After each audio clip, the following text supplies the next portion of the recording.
Pessoal, tudo bom? Hoje eu estou aqui para falar um pouco aí do processo de recuperação judicial da concessionária de energia elétrica Tietê, né? É uma empresa que historicamente pagou ótimos dividendos aos seus investidores, aos seus sócios, né? Ela sempre foi muito bem avaliada pelos analistas de mercado, inclusive sendo defendida pelos grandes investidores aí como Luiz Barsi e outros. E essa é uma empresa que, quando eu comecei a estudar um pouco mais a fundo, fundamentos das empresas, né, ações para investir e tal, eu sempre fiquei com o pé atrás, desconfiado, porque apesar dela ter ótimos retornos, pagar dividendos acima da média de mercado, tinham duas questões que me deixavam um pouco preocupado.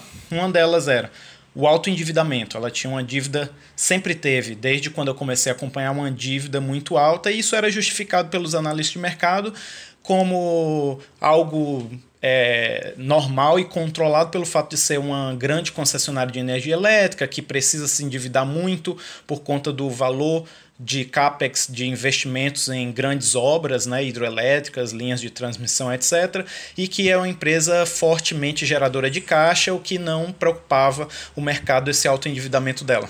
E o outro fator era o preço, né? Eu sempre achei ela muito cara, apesar de pagar bons dividendos, então eu sempre deixei ela no meu radar para verificar se haveria uma oportunidade de entrada com a redução do preço, com a redução do endividamento, mas até hoje isso nunca aconteceu.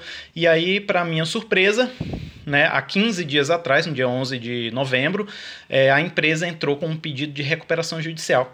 Ela não vem conseguindo pagar os seus compromissos, as suas dívidas, principalmente aí relativas a debêntures, tá certo? E ela entrou com um pedido de recuperação judicial para facilitar aí esse processo de arrumar as contas, né? Ajeitar a casa, tentar pagar as dívidas, facilitar o processo. Então isso veio a confirmar aí a minha pulga atrás da orelha com relação a essa empresa, apesar de ser uma empresa relativamente bem estruturada, sólida, ela tem esse grande problema de endividamento. E aí eu trouxe aqui, quero trazer algumas informações, algumas análises para vocês aqui a respeito de todo esse processo. Então eu estou aqui no Google, tá? Digitei lá recuperação judicial Tietê e a gente tem algumas notícias aqui, ó. Primeiro, do valor econômico. Concessionária Rodovias do Tietê, protocolo pedido de recuperação judicial, há 15 dias atrás. Debenturistas de Rodovias do Tietê espera recuperação judicial rápida. Rodovias do Tietê não paga investidores e preço de suas debêntures cai a zero. Com risco de calote da Rodovias Tietê, 15 mil pessoas físicas, né, podem ficar sem o retorno dos seus investimentos. Enfim, eu vou entrar agora no site aqui, Fundamentos, e vou digitar o código da concessionária Tietê, tá certo? Tiet 11, para a gente dar uma olhadinha aqui nos fundamentos dessa empresa. Então veja, o PL, né, o preço sobre lucro, 16,54, um pouco esticado, se a gente considerar principalmente o crescimento da empresa nos últimos 5 anos, foi negativo, ela perdeu receita, né? Ela perdeu 40% da sua receita nos últimos 5 anos, então esse PL está alto. Aqui, o PVP, o segundo item aí, 3,24. Aqui, ele também está bem elevado, o ideal aí era ser alguma coisa próximo, em torno de 1, tá certo? Esse número aí, quanto menor, melhor. Ela está pagando um dividendo razoável, né? 6,7%, considerando que a gente tem a taxa Selic aí em 5% ao ano. O que mais que a gente pode olhar aqui para essa empresa de fundamentos? A margem líquida dela 15%, é uma rentabilidade, um retorno bem atrativo. O ROIC, que é o retorno sobre o ativo dela, né? 13,4%, um retorno razoável. O ROI dela, que é o retorno sobre o patrimônio líquido, muito bom, mais de 19%, tá certo?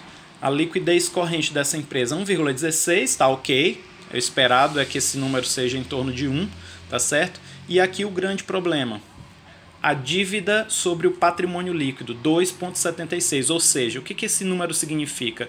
Que essa empresa hoje tem somente em dívidas quase 3 vezes o patrimônio líquido dela, ou seja, uma situação muito preocupante mesmo para empresas concessionárias de energia elétrica. Isso aqui, este indicador foi uma coisa que sempre me deixou preocupado, juntamente com este aqui, que é o indicativo de preço, valor de mercado, tá certo? A cotação dela é outra coisa, né? A cotação dela hoje está em 12,41.